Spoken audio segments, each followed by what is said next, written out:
Hello. In this knowledge material, we will talk about inflation layers.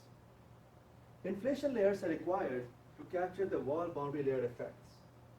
There are three important parameters related to the inflation layer, as you can see in this zoomed in view of this particular mesh.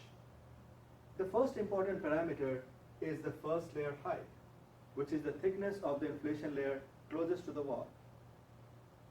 Now this first layer height is actually dependent upon the y plus value.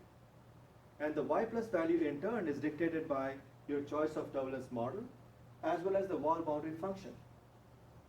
Y plus is also a function of the flow parameters, but the flow parameter values are not known at the meshing stage. So to estimate the first layer height, we need to use certain approximations. These approximate equations are provided in the Fluent User's Guide. Now once you have an estimate of the first layer height, then we need to decide upon the second important parameter for the inflation layer, and that is the total thickness. The total thickness should be the total boundary layer thickness expected for that particular flow regime or flow conditions and that application.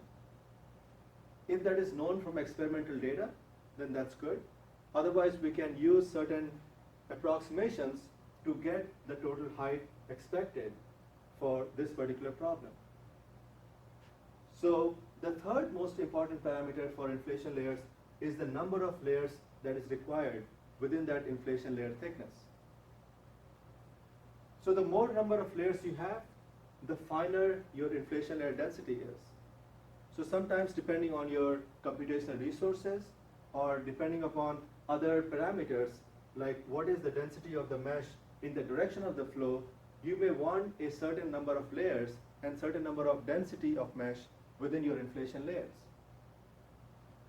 So using some guidelines, we can decide upon the first layer height, the number of layers, and the total thickness. Now once you have those numbers, you can generate your mesh with the inflation layers. Now after the mesh is generated, you can go to the solver and obtain a flow solution. Now that flow solution will result in certain y plus values. And then you can compare if the y plus values that are obtained are matching the y plus values that are expected based on your choice of turbulence models.